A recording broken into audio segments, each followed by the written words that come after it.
Anantapuram rural మండలం కాటిగాని కాల్వ గ్రామంలో ప్రయోగాత్మకంగా చేపట్టిన క్యూఆర్ కోడ్ ఆధారిత ఇంటింటి చెత్త సేకరణ విధానాన్ని జిల్లా కలెక్టర్ డాక్టర్ ఓ ఆనంద్ ప్రారంభించారు.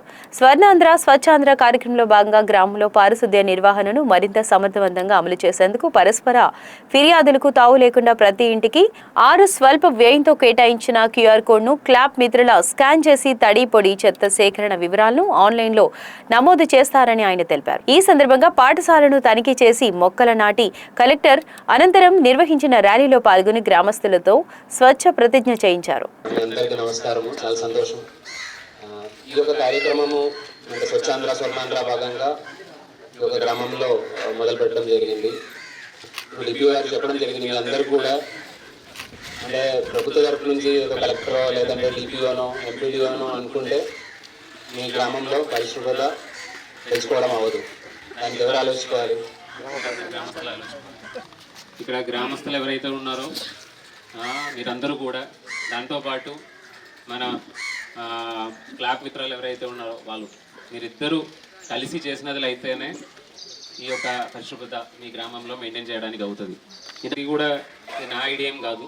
ఎందుకంటే మొన్న ఇట్లా ఎలా చేస్తే బాగుంటుంది అని అనుకున్నప్పుడు లేదా యూట్యూబ్లో ఒక వీడియో చూసాను. నేనంటే ఈ మధ్యలోనే మనకు పక్కన బెంగళూరు టౌన్ ఉంది.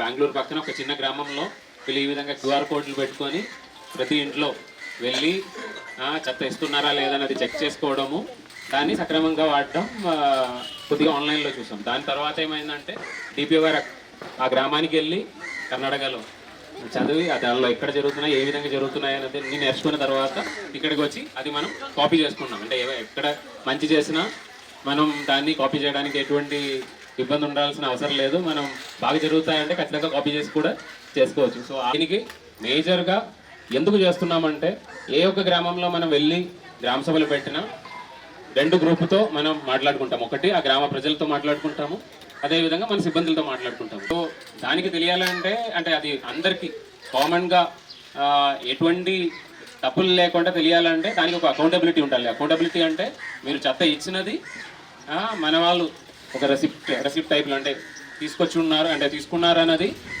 మన దగ్గర ఒక ఇన్ఫర్మేషన్ ఉండాలి. మన వాళ్ళు అక్కడ మీ ఇంటింటికి వచ్చారన్న దానికి సంబంధించి కూడా కొంత ఇన్ఫర్మేషన్ మన దగ్గర ఉండాలి. అలా చూసినప్పుడు ఈ క్యూఆర్ కోడ్ అనేది చాలా లో కాస్ట్. ఒక క్యూఆర్ కోడ్ చేయడానికి మనకు 6 రూపాయలు అవుతుంది. మనం వల్ల చేయగలుగుతాం. సో ఆ ఒక్క పని చేసినట్లు అయితే ప్రతిరోజు మీ ఇంటికి మన సిబ్బందులు వస్తున్నారంటే అది మనకు తెలిసిపోతాయి. అదే కాకుండా ఆ సిబ్బందుల దగ్గర మీరు ఒకవేళ ఇచ్చినట్లే అయితే ఖచ్చితంగా మీ ఇచ్చున్నారు అన్నది లెక్క కూడా మన దగ్గర ఫోటోతో సహా ఉంటుంది. సో అది కాబట్టి అంటే నేను ప్రతి ఒక్కరూ తప్పు చేస్తున్నారని చెప్పట్లేదు, కానీ అంటే 350 ఇంట్లో ఈరోజు ఇక్కడ మాట్లాడినా కూడా ఒక 20-30 మంది ఉంటారు ఇవ్వలేని వాళ్ళు.